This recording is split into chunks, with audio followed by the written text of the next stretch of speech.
Desde la época medieval, los prisioneros de guerra han sido consecuencia de los conflictos humanos. Normalmente, solo sus familiares y amigos lo conocen, aunque sus circunstancias y trato pueden ser conocidos. La guerra de Vietnam tuvo sus propios prisioneros. Más de 650 estadounidenses fueron capturados entre 1964 y 1973. Pero estos prisioneros no siguieron anónimos.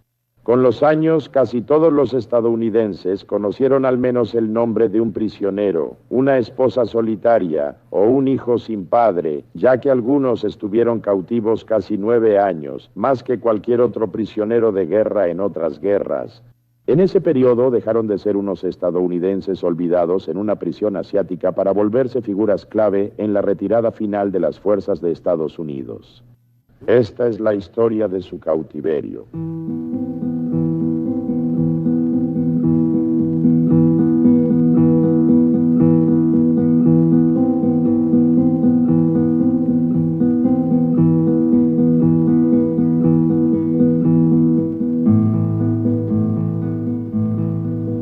Esta es una reconstrucción de una celda en el Hanoi Hilton, probablemente una de las primeras que vería un prisionero recién capturado. Es una celda solitaria o individual utilizada para aislar a los prisioneros de guerra. El aislamiento fue una presión habitual sobre los prisioneros de guerra estadounidenses en Vietnam del Norte. Casi todos estuvieron meses en solitario y algunos hasta 4 años. Un piloto recién capturado pasó sus primeros 1000 días en aislamiento, gran parte de ellos en una celda como esta. En los próximos minutos vamos a analizar con más detalle las condiciones de cautiverio, es decir, los aspectos físicos del entorno de los prisioneros de guerra, las celdas, la comida, los propios campos de prisioneros y el trato que les daba el captor, los interrogatorios, las presiones físicas y psicológicas. Entre 1964 y 1973, más de 650 estadounidenses fueron capturados en el sudeste asiático, la mayoría en Vietnam del Norte. Casi todos estos hombres eran pilotos de la Fuerza Aérea y la Marina, la mayoría capturados durante los bombardeos sobre Vietnam del Norte entre 1966 y 1968. Los capturados en Vietnam del Sur eran principalmente del ejército y marines. Como veremos, pocos estuvieron confinados en Vietnam del Sur. En cambio, fueron trasladados al norte a campos de prisioneros en la zona de Hanoi. En Laos, las fuerzas de rescate de Estados Unidos recuperaron a más aviadores derribados, por lo que hubo menos prisioneros. Solo 9 hombres fueron devueltos por el Pathet Lao. Estos hombres solo estuvieron unas semanas en Laos antes de ser enviados al norte de Vietnam para su detención. Vietnam del Norte nunca reconoció como prisioneros de guerra a estos cautivos de Laos o Vietnam del Sur hasta el Alto, el fuego de 1973. De 122 prisioneros estadounidenses devueltos por el Viet Cong, solo 28 fueron realmente liberados en Vietnam del Sur. Todos estos hombres fueron capturados en esta zona y nunca se alejaron mucho de unos campamentos en las regiones fronterizas de Vietnam del Sur y Camboya. Los demás prisioneros de guerra, liberados por el Viet Cong, fueron capturados al norte de Dalat y llevados al norte de Vietnam para su detención. A veces, estos hombres eran trasladados en grandes grupos, como los 41 prisioneros de guerra capturados durante la ofensiva del Tet en 1968 y otras veces individualmente o en grupos pequeños de 2 o 3. Prácticamente todos siguieron una ruta hacia el norte, algo así, a través de la red de senderos Ho Chi Minh.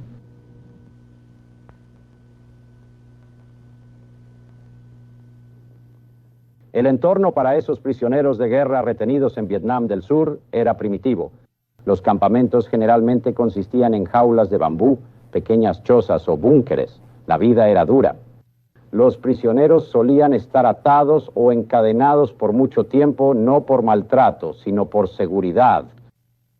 El trato dependía de la política de cada campamento. Lo que pasaba en un campamento no afectaba a otros campamentos. El traslado de prisioneros era común y solía requerir caminar semanas entre campamentos. El mayor Red Shroom del ejército estuvo 5 años cautivo en 12 campamentos distintos. La rutina diaria de los prisioneros, que por lo general consistía simplemente en sobrevivir día a día sin ningún tipo de comodidades, variaba muy poco. La exposición a los elementos era una amenaza constante para la salud y casi no había atención médica, aunque algunos Vietcong actuaban como asistentes. Los prisioneros sufrían constantemente de desnutrición, complicada por frecuentes ataques de disentería, dermatitis y malaria. A lo largo de los años, 1 de cada 5 hombres capturados murió en cautiverio. En general, era más difícil sobrevivir al cautiverio en Vietnam del Sur, pero por otro lado, no era tan difícil escapar de los campos en el sur como de los del norte. Hubo 26 fugas exitosas en Vietnam del Sur, lo que representa más del 12% de los prisioneros capturados.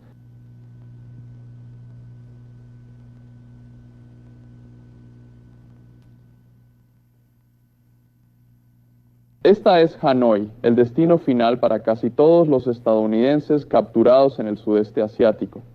Ubicada a unos 100 kilómetros tierra adentro, en el corazón del delta del Río Rojo, la ciudad alberga a más de 1 millón de vietnamitas y aún está salpicada de pagodas del siglo VIII, así como de restos más recientes de la administración francesa. Un ejemplo de la arquitectura del siglo XX es la prisión de Hoa Lo, construida por los franceses a inicios del siglo pasado. Ocupa toda una manzana en el centro de Hanoi, justo al otro lado de la calle del Ministerio de Justicia. La prisión de Hoa Lo fue llamada Hanoi Hilton al inicio de la guerra, cuando allí retenían a prisioneros estadounidenses y el resto del lugar era para criminales vietnamitas. Los prisioneros de guerra estadounidenses eventualmente idearon apodos para 3 secciones principales de la instalación penitenciaria. En 1967, el Hanoi Hilton fue llamado Little Vegas cuando los prisioneros de guerra, con sarcasmo, nombraron sus celdas y bloques como casinos de Las Vegas, Thunderbird, Mint, Riviera, Stardust, entre otros. La esquina adyacente del campo se llamó primero Heartbreak porque ahí se hacían la mayoría de los interrogatorios.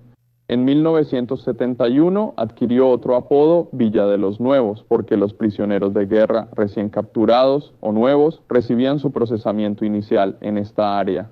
La tercera y mayor sección de la prisión, abierta a finales de 1970, tras el asalto al campo de prisioneros de Son Tai, se llamó Campo Unidad, porque por primera vez todos los prisioneros de guerra estadounidenses estuvieron allí juntos. Estaba compuesta por 9 grandes bloques de celdas abiertas que rodeaban un patio interior y un área de ejercicios, y podía albergar hasta 400 prisioneros. Se usaron 13 campos para confinar a prisioneros de guerra estadounidenses en Vietnam del Norte. 8 de estos estaban ubicados fuera de la ciudad de Hanoi, generalmente al oeste. El Parche de Brezo, por ejemplo, fue abierto en 1966 en conjunto con el programa de crímenes de guerra que se estaba llevando a cabo en ese momento. Los norvietnamitas trasladaron a unos 50 prisioneros a este campo y los sometieron a presión continua en un esfuerzo por obligarlos a confesar crímenes de guerra contra el pueblo de Vietnam del Norte. El cuartel Dan Hoi, o Campo Phe, como lo llamaban los prisioneros, fue el campo más grande abierto fuera de Hanoi, albergando a más de 200 prisioneros de guerra en los últimos meses de 1970. Durante este tiempo, los prisioneros experimentaron la vida en comunidad por primera vez después de casi 6 años de esfuerzos continuos para aislarlos lo más posible. Otro campo, apodado Dog Patch, era inusual en 2 aspectos.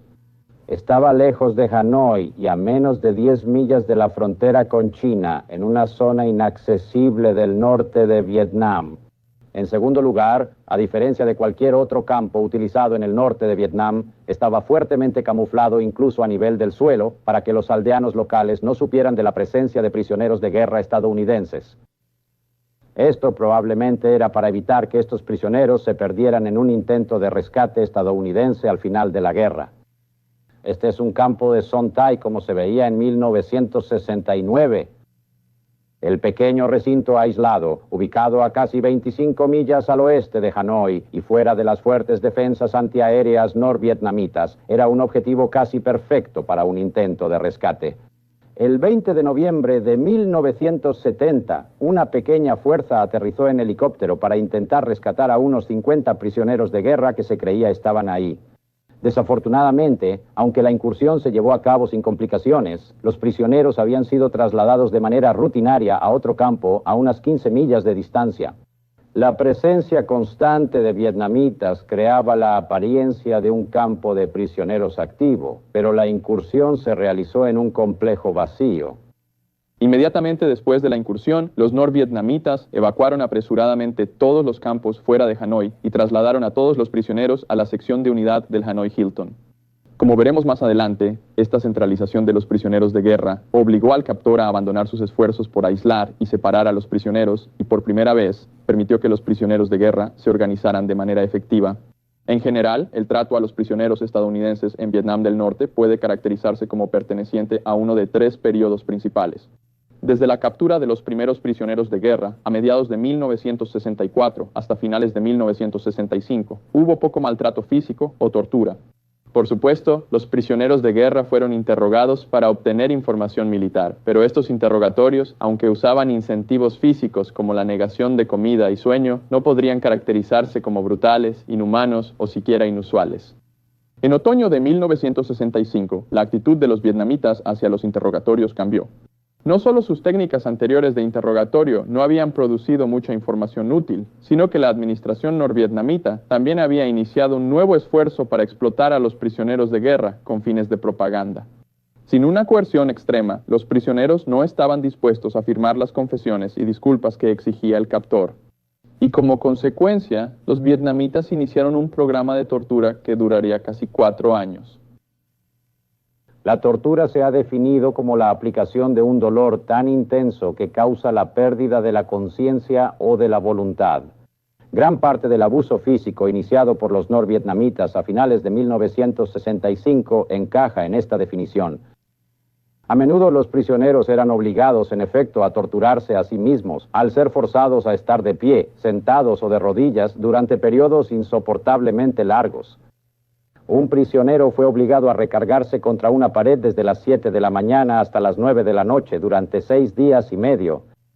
Otro se sentó en un banco sin comida ni agua durante más de 3 días. Si un hombre se desmayaba o fingía hacerlo, lo golpeaban para que regresara a su posición. Sin embargo, el peor abuso físico era el que aplicaba directamente el captor, cuyos accesorios favoritos eran cuerdas, barras de hierro y cepos que combinaba de diversas maneras. Con frecuencia los prisioneros eran sujetados por los tobillos en cepos. Luego les esposaban las manos detrás de la espalda y les ataban los brazos juntos con una cuerda desde la muñeca hasta el codo. Después, una cuerda más larga podía sujetarse desde los brazos del prisionero, rodear su cuerpo y pasar por la barra de hierro en sus pies para obligarlo a diferentes posiciones atadas, según la fuerza e imaginación de los guardias. En una variación, la cuerda se ataba a los codos del prisionero y luego se lanzaba sobre una viga para que todo el cuerpo del prisionero pudiera ser levantado del suelo. En algunas celdas se usaban cepos para asegurar al prisionero a su cama.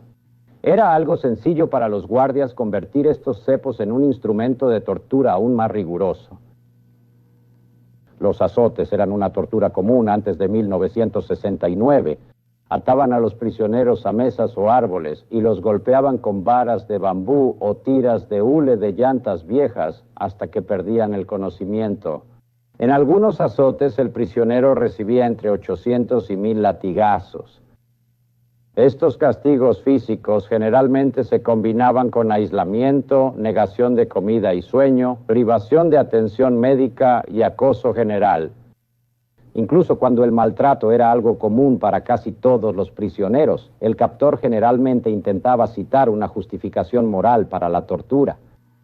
Lo más común era que inventara una acusación conveniente de que se había violado alguna de las reglas del campo. El prisionero infractor sería castigado por su supuesta violación y luego se le permitiría expiar sus pecados ofreciendo alguna información o propaganda que el captor deseara. Esta era una de las muchas formas en que se usaban las reglas del campo impuestas desde los primeros días de confinamiento para formar un programa diario de humillación y acoso hacia los prisioneros de guerra. Todos los agresores estadounidenses capturados con las manos en la masa en el ataque pirata contra la República Democrática de Vietnam son criminales. Mientras estén detenidos en este campo, obedecerán estrictamente las siguientes reglas. Todos los criminales se inclinarán ante los vietnamitas en el campo. Todos los criminales deben mostrar una actitud cortés en todo momento o serán severamente castigados. Todos los criminales responderán alegremente o aceptarán cualquier pregunta o harán cualquier cosa que les indique la autoridad del Centro de Atención al Menor. A los criminales se les prohíbe intentar comunicarse entre sí. Tras 4 años difíciles, el último periodo de tratamiento inició en octubre de 1969. En los últimos 3 años de cautiverio cesaron las torturas graves y comenzaron castigos más leves, mejor comida y mejores condiciones de vida. Se ha especulado mucho sobre la causa de este cambio, pero probablemente fue por la presión de la opinión pública estadounidense e internacional que llegó a su punto máximo en 1969 y 1970. Además, los vietnamitas estaban descubriendo que la resistencia de los prisioneros de guerra frustraba muchos de sus esfuerzos de propaganda y que el mundo en general calificaba sus pocos éxitos como pura propaganda. Varios prisioneros estaban enfermos y muriendo por el maltrato, así que el captor notó que no podía dejar que las condiciones de la prisión empeoraran. Durante todo el cautiverio, los prisioneros fueron sometidos a interrogatorios, muchos de los cuales se realizaban bajo las condiciones que se muestran aquí.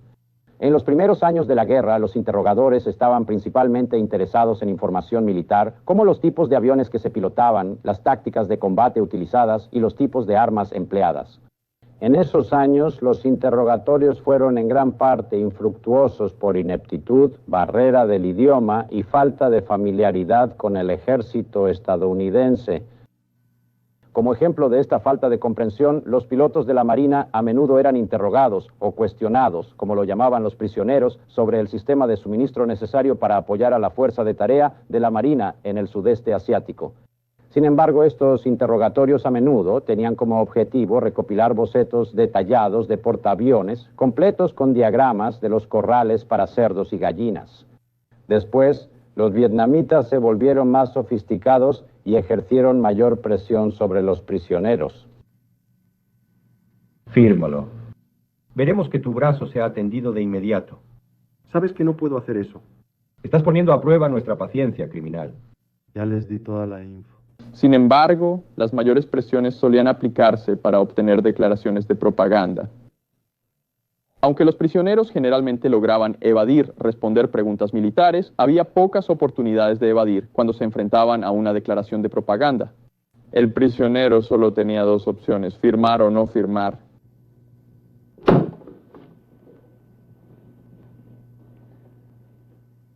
La mayor campaña de extorsión política comenzó a mediados de 1966, cuando los vietnamitas intentaron obtener confesiones escritas de supuestos crímenes de guerra.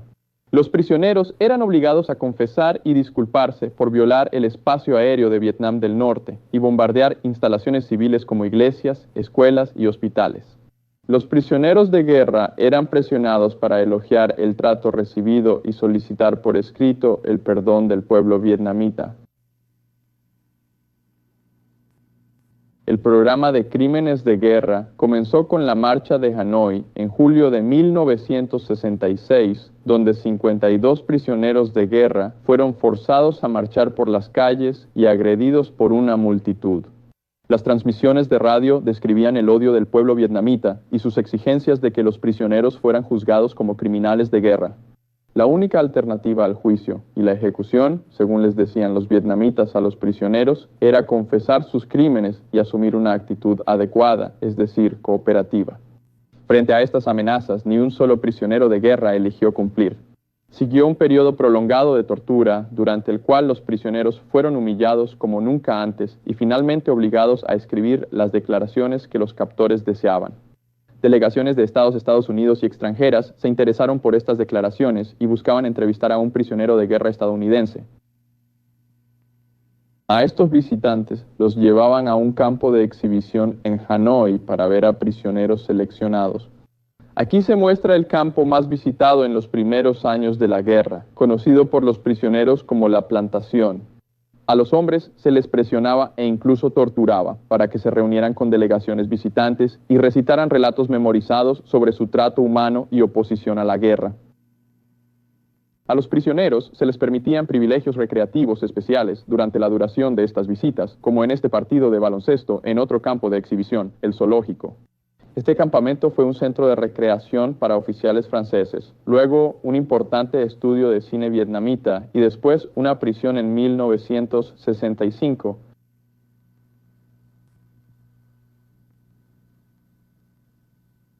Estas habitaciones se mostraban a los visitantes como representativas de la vida de los prisioneros, aunque la mayoría de ellos estaban en otros campos y en condiciones muy distintas. Aunque los prisioneros podían ser obligados a reunirse con los grupos visitantes, a menudo podían mostrar muy claramente la naturaleza forzada de su participación, permaneciendo completamente inexpresivos e incluso, de manera más explícita, mostrando casualmente un gesto abierto de desprecio hacia el camarógrafo. Los prisioneros estaban constantemente atentos a formas de eludir los esfuerzos vietnamitas de aislamiento y explotación, y como resultado, por lo general podían mantener cierto grado de comunicación y organización.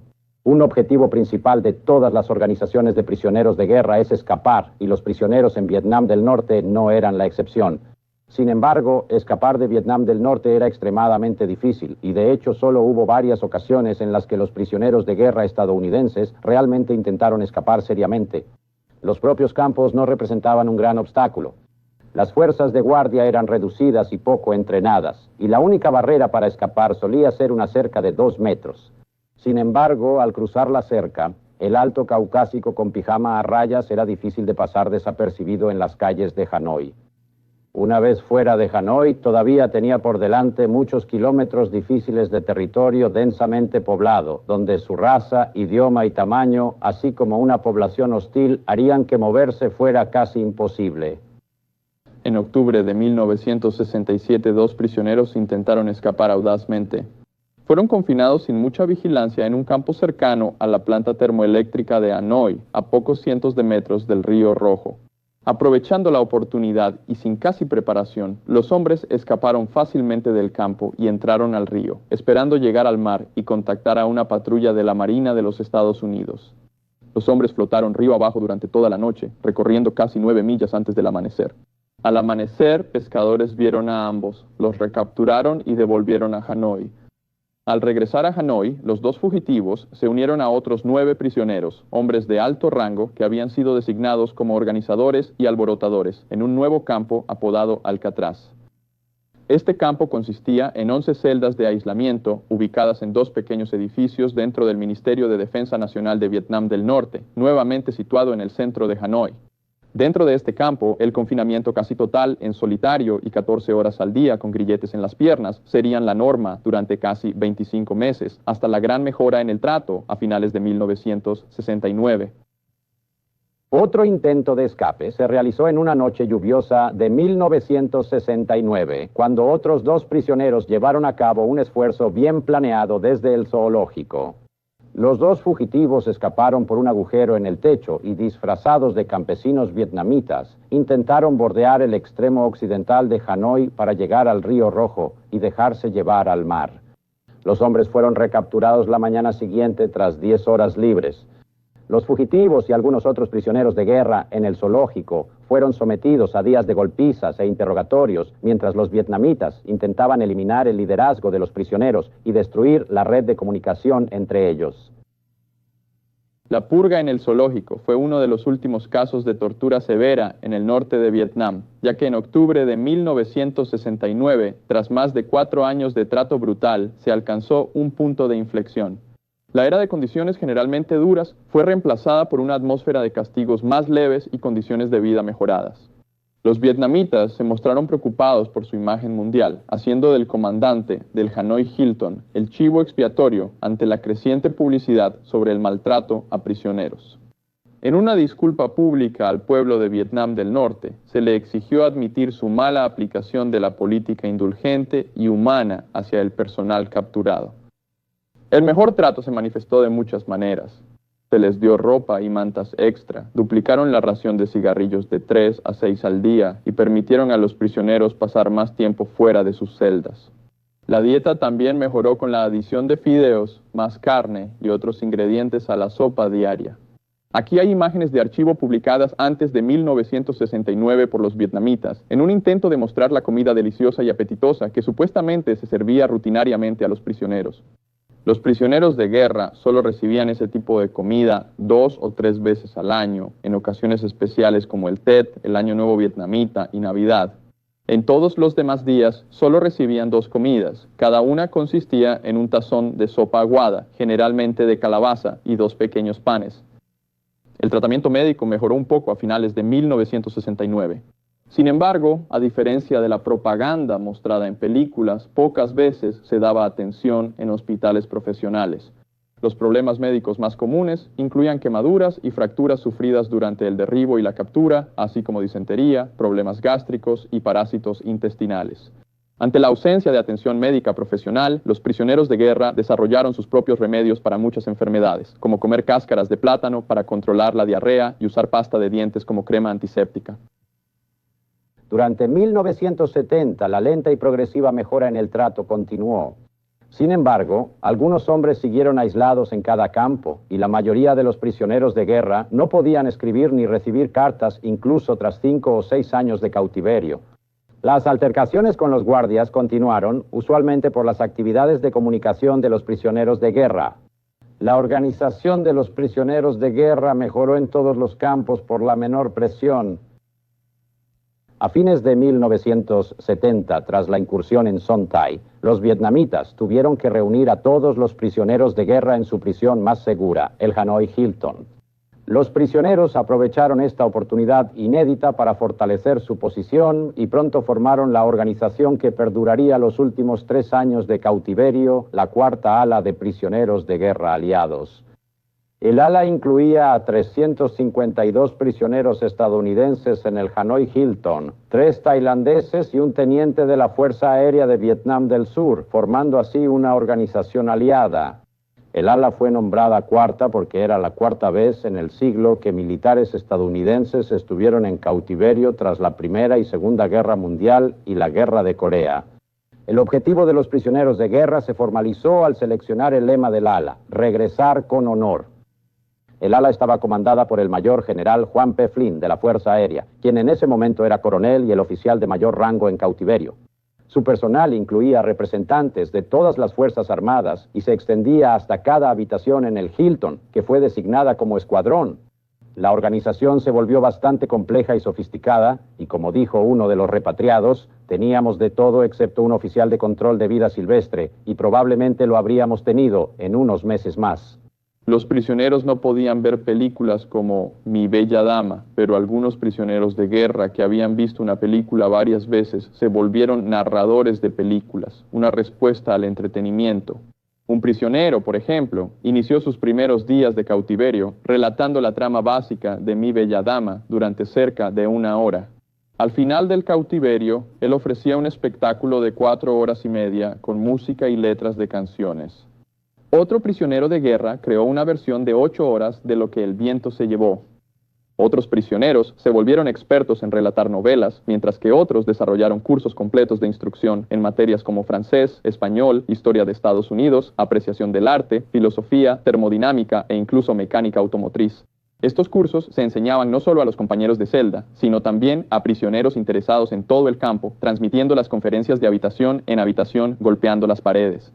Estas actividades educativas ofrecieron un alivio a quienes llevaban años aislados, sin más ocupación que ejercitarse, soñar despiertos y observar la vida de arañas, lagartijas y otras pequeñas criaturas en sus celdas. Al volverse los prisioneros más organizados y menos vulnerables a la explotación o intimidación vietnamita, la relación con sus captores evolucionó lentamente a una filosofía de vivir y dejar vivir. Cada lado estableció su propia posición y luego se abstuvo de hacer incursiones provocativas en el territorio de la oposición. Sin embargo, los vietnamitas continuaron sondeando a los prisioneros, siempre atentos a cualquier oportunidad fácil para hacer propaganda o adoctrinarlos. Desde el inicio, los vietnamitas buscaban adoctrinar a los prisioneros por cualquier medio. En general, sus esfuerzos no buscaban convertir a los prisioneros al comunismo, sino debilitar su fe en el gobierno de Estados Unidos y su función en el sudeste asiático. Frecuentemente los oficiales del campo daban charlas y discutían temas filosóficos sobre la guerra con los prisioneros. Al igual que en Corea, donde los chinos ofrecían a los prisioneros de guerra la opción de seguir el camino reaccionario o el progresista, los prisioneros en Vietnam se enfrentaban a la elección entre el camino de Lyndon B. Johnson o el de Ho Chi Minh. No elegir el camino correcto resultaba en un peor trato, tortura y amenazas de cadena perpetua o muerte. Sin importar la técnica de adoctrinamiento utilizada, los prisioneros de guerra sabían muy bien que solo estaban recibiendo una versión de la verdadera historia. Para combatir la distorsión, los prisioneros usaban un método llamado decodificación de 180 grados para interpretar noticias. Es decir, simplemente creían exactamente lo contrario de lo que decían los vietnamitas. Por ejemplo, cuando Hanoi Hana transmitió este informe por la radio del campo, los prisioneros dedujeron que era domingo de Pascua, día del gran desfile en Nueva York, y que la verdadera historia seguramente era otra.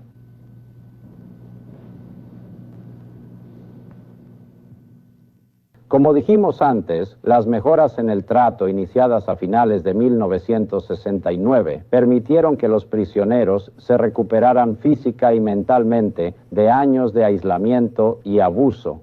Si los prisioneros se hubieran liberado a mediados de 1969, habríamos visto regresar a personas en peor estado físico.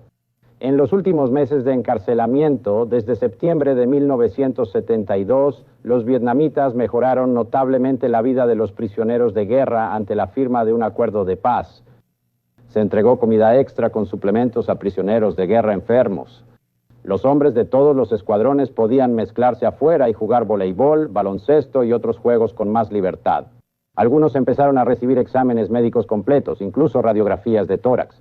Y finalmente, en los últimos días de cautiverio, los vietnamitas comenzaron a reconocer y tratar con los líderes de la cuarta ala, permitiendo así que la liberación se llevara a cabo sin problemas bajo la dirección del personal de la ala.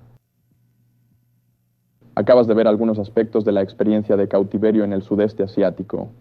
Lo que no has visto y lo que no podemos recrear para ti es una representación precisa de las intensas experiencias emocionales que estos hombres vivieron durante sus muchos años de confinamiento. La vida de un prisionero no es fácil bajo ninguna circunstancia. Viendo la mejora en el trato desde finales de 1969, uno podría pensar que el cautiverio, aunque antes era muy duro, se volvió casi soportable después.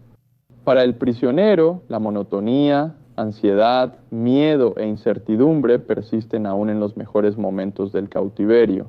Vive en un entorno casi totalmente carente de una de las posesiones psicológicas más valiosas del ser humano, el sentido de seguridad. Eso por sí solo puede tener un efecto debilitante, tremendo, a lo largo de muchos años de confinamiento. Uno podría preguntarse finalmente cómo se comparó cualitativamente el cautiverio en el sudeste asiático con las experiencias en otras guerras. La respuesta está en las palabras del coronel Ricardo Kern, prisionero en Europa, en 1944, 1945 y más de 8 años en el norte de Vietnam. Él dijo: el cautiverio con los alemanes en la Segunda Guerra Mundial fue duro, pero me trataron como a un ser humano. Mi experiencia en el sudeste asiático fue completamente increíble, indescriptible y fuera de este mundo.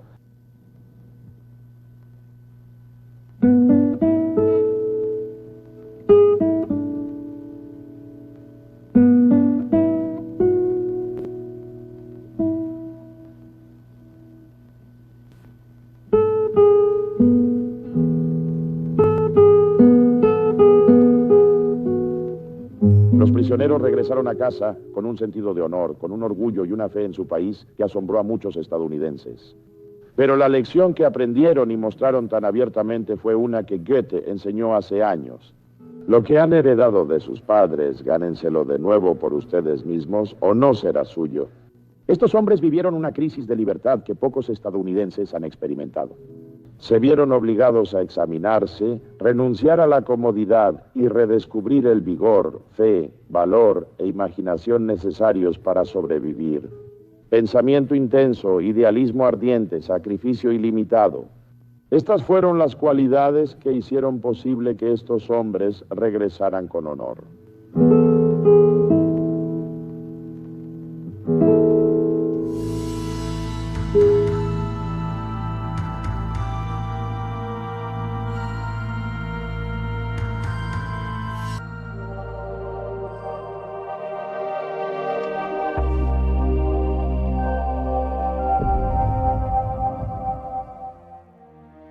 Gracias por vernos. Si te gustaría ayudarnos a producir más contenido histórico interesante como este, por favor dale like, comenta abajo y comparte este video con otros aficionados a la historia. Y por supuesto, asegúrate de suscribirte para ayudar a que la historia siga sucediendo.